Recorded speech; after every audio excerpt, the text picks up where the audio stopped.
Eccoci, siamo qui, pronti per una nuova puntata del nostro podcast. Cercheremo come sempre di rispondere alle tantissime curiosità che ci state mandando. Cuffia, microfono e accanto a me, poi non è vero, non è accanto a me, davanti a me, Davide Savelli, con le vostre domande di oggi. Chiedilo a Barbero, un podcast di Cora Media e Intesa San Paolo On Air. Professore, oggi sono in crisi perché con questa domanda e la conseguente risposta ci stiamo assumendo una responsabilità enorme. Mi fai tremare. Ecco il quesito che ci invia Emma. Carissimo professore, ma Babbo Natale esiste? Aspetti, professore, per favore, aspetti un attimo. Prima di rispondere mi faccia invitare i più piccoli a non ascoltare, a spegnere il telefono, il tablet dei genitori, silenziarlo, insomma, fermatevi qui. Ma perché, scusa, ma di cosa ci preoccupiamo? Babbo Natale esiste. Si chiama Nicola, ma insomma questo magari non tutti i bambini lo sapevano, però a parte quello direi che non ci dovrebbero essere problemi. Babbo Natale esiste, si chiama Nicola ed è San Nicola. È San Nicola. San Nicola è un santo venerato fin dall'antichità, dalla tarda antichità, nella parte orientale dell'impero romano. Era vescovo di un posto che si chiama Mira in Turchia. E San Nicola, come dire, tutte le leggende che abbiamo su di lui ci dicono che era un santo che amava particolarmente fare dei regali ai bambini, mettiamola così. Poi ecco, il mondo diciamo del tardo impero romano, il mondo in cui si è sviluppato il cristianesimo, era un mondo dove, come dire, accadevano cose che queste forse sì, effettivamente ai bambini piccoli sarebbe meglio non raccontarle, ecco. Quindi l'avvertimento magari lo mettiamo qua. Però detto questo, San Nicola era il santo che, per esempio, venendo a sapere che c'era un pover'uomo che aveva 3 figlie ed era molto povero questo pover'uomo e non era assolutamente in grado di mantenerle e quindi meno che mai di farle sposare, ci vuole la dote per quello e quindi cosa fa un poveretto che ha delle figlie? Gli viene in mente che forse se le figlie facessero le prostitute almeno così se la potrebbero cavare. San Nicola, informato di questo, porta nottetempo un regalo a casa delle 3 fanciulline. Porta 3 sfere d'oro, 3 globi d'oro, più che sufficienti per fare la dote a ognuna delle 3. Ecco, il contesto in cui si muove oggi Babbo Natale magari è leggermente diverso, però insomma questa idea di entrare di notte, di nascosto, in una casa dove ci sono delle bambine o dei bambini e portargli un regalo, fin lì, come vedi, ci stiamo perfettamente. Fra l'altro San Nicola li prendeva sempre a 3 per volta, perché c'è un'altra storia, quella stavolta dei 3 bambini, maschietti stavolta, che erano stati per qualche motivo rapiti e uccisi da un malvagio, da un oste, e San Nicola, sapendo che i 3 bambini erano scomparsi, li ritrova i cadaverini. L'oste probabilmente li aveva messi in salamoia e contava di venderli come dire, vecchio prosciutto, ma insomma, fatto sta che San Nicola li fa invece risorgere. E quindi, a maggior ragione, di nuovo, il grande amico dei bambini. Poi, insomma, San Nicola è un santo che si festeggia a dicembre, e anche questo conta, perché la tradizione di fare i regali a fine anno, a dicembre, è radicata nella nostra civiltà, fin appunto dall'impero romano. San Nicola è un santo popolarissimo in certe zone del mondo, a Bari per esempio, perché a Bari ci stanno le sue reliquie, che se ne stavano tranquille a Mira in Turchia, naturalmente, finché i soliti mercanti italiani del Medioevo, che andavano dappertutto senza scrupoli di nessun genere e si mangiavano le economie degli altri paesi facendo il capitalismo più avanzato, e quando non riuscivano a comprare le cose che gli interessavano le rubavano, i soliti mercanti italiani nel 1087 si sono impadroniti delle reliquie di San Nicola e se le sono portate a Bari, dove infatti poi è stata costruita una meravigliosa basilica e dove tuttora arrivano tanti pellegrini anche da Oriente, dall'Europa orientale, dalla Russia, perché San Nicola è il patrono della Russia, popolarissimo lì, ecco. Quindi diciamo quello che è successo è che evidentemente San Nicola, protettore dei bambini, festeggiato d'inverno, è cominciata da qualche parte in Europa del Nord probabilmente, l'usanza di far sì che i regali di fine anno ai bambini si faceva finta che li avesse portati San Nicola, o comunque, se ci sono sempre i bambini che ci ascoltano, hanno convinto San Nicola a portarli lui i regali. Poi voi mi direte magari, ma gli americani lo chiamano Santa Claus, però Santa Claus correggimi se sbaglio, tu che sai il neerlandese, no? È una deformazione americana del nome olandese di San Nicola. Certo, Dico certo. bene, com'è? Sinterklaas de goeie Heer, die komt allen jaren weer. Cioè, Questa è una canzoncina olandese che ho imparato all'Università di Leiden, dove ho studiato una vita fa. Sinterklaas era l'uomo buono che torna ogni anno e che, se non ricordo male, poi veniva dalla Spagna, perché la canzoncina diceva qualcosa tipo Out van Spanje e portava dolciumi e regali accompagnato da un servitore nero, fantastico. presumibilmente un moresco, che gli olandesi chiamano Zwarte Piet, Pietrino il nero, e che ultimamente non viene quasi più rappresentato perché, come sa, c'è tutta la polemica sul blackface, sulla pratica del blackface. Però a quanto pare San Nicola aveva, credo, un aiutante etiope conosciuto in un mercato di schiavi a Mira che si chiamava Petruse, quindi Pietro. Quindi ci stiamo. Quindi potrebbe essere legato a questa cosa. No, è assolutamente così. Poi naturalmente chi voglia districare un po' questa matassa, che ripeto è complicatissima, di personaggi che cambiano nome, che cambiano funzioni, però sono sempre gli stessi. Ecco, di questo naturalmente sa tutto Franco Cardini. Quindi trovate dei podcast suoi e dei libri suoi, articoli che parlano di queste cose. A me, devo dire, fa sempre un po' effetto come, appunto, nella cultura umana si prende un personaggio, lo si trasforma, gli si cambia nome, nessuno si ricorda più che era quello là vecchio. Poi arrivano gli studiosi, fanno un po' di collegamenti e dicono: ma vedi che era quello lì, vedi che veniva dalla Spagna, e il nero quindi era un moresco. E insomma, lo trovo veramente uno degli aspetti divertenti del nostro lavoro, questo.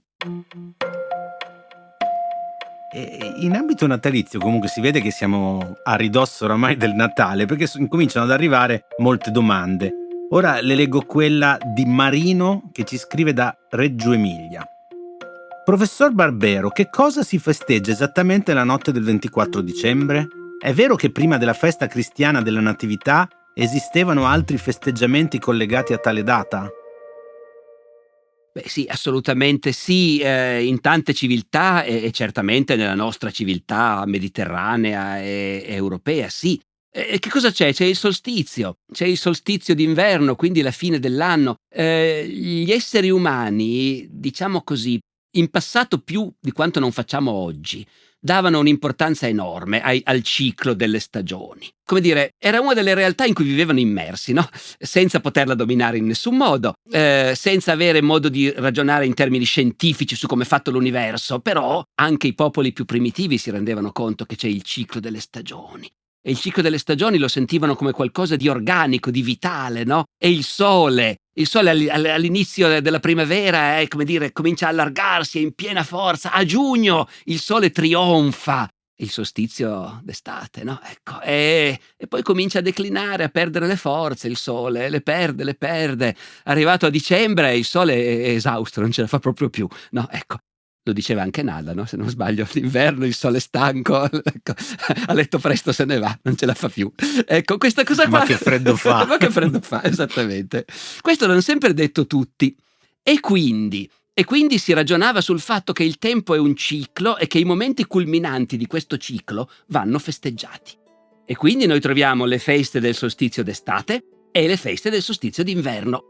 La cosa un po' strana è che mentre i solstizi avvengono, diciamo, il 20, il 21, il 22, poi i festeggiamenti sono sempre un paio di giorni dopo, per qualche motivo, perché la grande festa d'estate è la notte di San Giovanni, dal 23 al 24 giugno, quella che gli inglesi chiamano la notte di mezza estate, no, come nella commedia di Shakespeare. Che oggi tutti dicono: ma perché mezz'estate? È giugno, è appena cominciata. Non è vero, perché estate anticamente si intendevano i 6 mesi del periodo più bello, diciamo così, e quindi a fine giugno si era a metà, mezz'estate. Tutti i popoli hanno tradizioni, feste di mezz'estate. I russi la chiamano la notte di Ivan Kupala. È questo personaggio che è legato in qualche modo al bagno, quindi a San Giovanni Battista di nuovo, no? Ecco. C'è tutto anche qui un intreccio straordinario su cui, anche in questo caso devo dire, chiedete a Franco Cardini se volete ulteriori dettagli, ma invece il solstizio d'inverno era in particolare nell'impero romano una festa importantissima di un grande culto religioso che ha fatto concorrenza per secoli al cristianesimo. Il cristianesimo non doveva vedersela solo con i vecchi dei, quelli stavano già maluccio tutto sommato. Sì, Giove reggeva ancora, Marte reggeva ancora, proteggeva i generali naturalmente, il dio Marte, dio della guerra, ma nell'insieme l'impero romano aveva voglia di culti nuovi. E il grande rivale del cristianesimo in realtà è il culto del sole. Proprio il sole, lui, l'astro celeste. E i fedeli del sole potevano anche tutto sommato intendersela con i cristiani. Perché chi ci dice che il sole non è Cristo in realtà, che ci guarda da lassù? Allora il sole, l'abbiamo appena detto, nell'arco dell'anno nasce, trionfa e muore. Muore e subito dopo rinasce. Già, 3 giorni dopo. Sta a vedere che ho scoperto perché si celebra 3 giorni dopo, sai che mi sta venendo in mente in questo momento. Muore e rinasce. Chi è che è morto e poi è rinato 3 giorni dopo? E allora, ma non scherzo, non ci avevo mica pensato per niente. Comunque fatto sta che il sole muore il 21 o il 22 dicembre e 3 giorni dopo si celebra la nascita del sole. No, vabbè, di Cristo, ma in realtà probabilmente molti nell'impero romano li fondevano i due culti. E quindi ecco, morte e risurrezione, si festeggiava questo. Cristo perché appunto nel momento in cui il sole muore e rinasce in quei giorni e i cristiani a un certo momento devono decidere ma esattamente quando è che è nato Cristo? Perché non c'è mica scritto da nessuna parte. È morto e risorto a Pasqua, ma nato, quando è che è nato? I fedeli del sole dicono il sole nasce alla fine di dicembre e Cristo evidentemente è nato anche lui alla fine di dicembre, certo, è come il sole. E quindi si decide di datare al 25 dicembre la festa della nascita di Cristo, il Natale di Cristo, che per i fedeli del Sole invece era il Natale, si chiamava proprio così, il Natale del Sole invitto. E guarda caso, sempre a proposito di fine anno, dove a Roma oggi c'è la Basilica di San Silvestro, celebrato l'ultimo dell'anno, prima c'era il Tempio del Sole invitto, compagno dell'imperatore, che muore anche lui negli ultimi giorni dell'anno. Allora, io direi di restare in tema perché c'è anche la domanda di Ombretta da Padova che scrive: vorrei sapere qual è la storia dell'albero di Natale. Mentre mi appare chiara e ovvia quella del presepe, quella dell'albero non mi sembra per nulla così. E vorrei che lei me la raccontasse. Grazie e ci fa anche gli auguri. Tanti auguri a voi tutti e alle vostre famiglie. Grazie. Dunque no, ha ragione Ombretta nel senso che la storia del presepe per una volta non è la storia di qualcosa di leggendario, antichissimo, legato a tradizioni precristiane che poi misteriosamente si trasformano. No, il presepe sappiamo chi l'ha inventato, ecco, se Dio vuole. L'ha inventato San Francesco. Anche lì ci sarebbe da discutere, a dire il vero. Mi fermo ancora un secondo su questo, perché in realtà io la trovo anche più interessante che non quella dell'albero di Natale, la storia del presepe. Perché, allora sì, verissimo. Francesco a un certo punto, lo dicono le sue vite più antiche, Francesco un po' di tempo prima di morire ha questa idea, dice voglio celebrare il Natale per l'appunto, voglio celebrare il bambino, lo vorrei proprio vedere. Perché a me mi ha sempre commosso, dice Francesco, pensa a questo povero bambino che nasce in una mangiatoia, in una stalla quindi, coricato sul fieno, in mezzo alle bestie, un bue, un asino, no? Ecco, è una cosa che mi fa piangere ogni volta che ci penso, dice Francesco, come mi piacerebbe vederlo. E poi convoca un suo amico, Francesco, come dire, negli ultimi anni di vita bastava che schioccasse le dita e arrivavano tutti.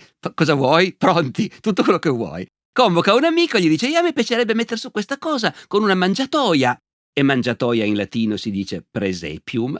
Con una mangiatoia e fare tutti festa intorno a questa mangiatoia. Mettici anche, mi raccomando, un bue, un asino. Quella notte faremo tutti feste, verremo con tutti i frati e il popolo con le fiaccole e San Francesco che era diacono, non era sacerdote ma era diacono, quella notte si veste con i paramenti da diacono e predica raccontando la nascita di Gesù bambino per l'appunto. E dice uno dei biografi antichi contemporanei a lui di San Francesco che l'aveva conosciuto, dice Francesco predicava e diceva il bambino di Betlemme e belava quando diceva Betlemme e si leccava le labbra per il gran piacere di pronunciare il nome di Gesù e il nome di Betlemme. E quel fieno della mangiatoia ha acquistato poteri sacri, guariva i malati, le donne che non riuscivano a partorire. E c'è stato anche qualcuno che poi ha detto: ma io ho visto un miracolo, è apparso un bambino stanotte in quella mangiatoia. Ecco, questo è quando San Francesco inventa il presepio, o presepe appunto. Ma ci sarebbe anche da chiedersi se lui, che era andato in Terra Santa durante le crociate e anziché incoraggiare i crociati a combattere era uscito da solo e se n'era andato dal sultano dicendogli: io ti vorrei predicare la nostra santa verità, e il sultano aveva detto: interessantissimo, sentiamo. L'aveva trattato benissimo, Francesco gli aveva predicato il cristianesimo e poi era tornato a casa. C'è anche da chiedersi se uno così non abbia anche pensato che sotto sotto il pellegrinaggio a Gerusalemme per vedere i luoghi dove è nato e vissuto e morto Gesù non è forse una cosa così indispensabile se dobbiamo fare la guerra per andarci. Ce lo potremmo anche fare a casa, tutto sommato, no? E andrebbe altrettanto bene. Questa appunto è un'ipotesi, ma ci sta a discutere di questo. Poi mi scusi Ombretta, lei voleva sentir parlare dell'albero di Natale, invece naturalmente. Ma l'albero di Natale è la solita storia di nuovo, che uno va a vedere e in tutte le culture esistono alberi sacri che vengono ornati in passato con frutti o come dire, ecco, o fiori finti, eccetera, di carta. E certo, l'albero di Natale è l'albero della vita del paradiso terrestre, forse, però anche lì essere proprio sicuri. Sta di fatto che, come in molti casi, queste tradizioni che sembrano affondare le radici in cose antichissime, poi invece in realtà di documentazione sicura ce ne sono in epoca moderna. Sono i tedeschi nel Cinquecento che hanno cominciato ogni tanto a piantare un abete nella piazza di una città, ornarlo appunto con la frutta, con le candele, poi nelle case, e in Italia è una cosa recente, si dice, non ho verificato ma sembra sia così, che il primo albero di Natale in Italia lo introduce la regina Margherita. Siamo alla fine dell'Ottocento, e del resto in Vaticano il primo albero di Natale l'hanno fatto nel 1982, segno appunto che è una tradizione, diciamo, che per molto tempo è sembrata un po' esotica. Comunque a me i regali li portava Gesù bambino, per chiudere. Perfetto, io chiuderei anche augurandole buon Natale, professore. Grazie, buon Natale a tutti quanti allora.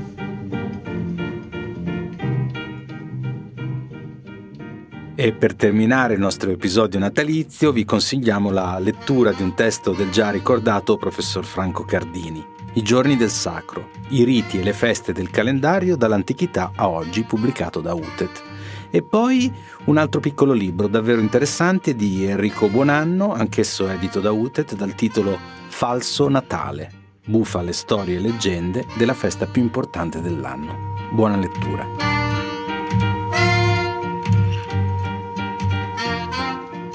Chiedilo a Barbero è una serie podcast di Cora Media e Intesa San Paolo On Air, scritta da Alessandro Barbero e Davide Savelli.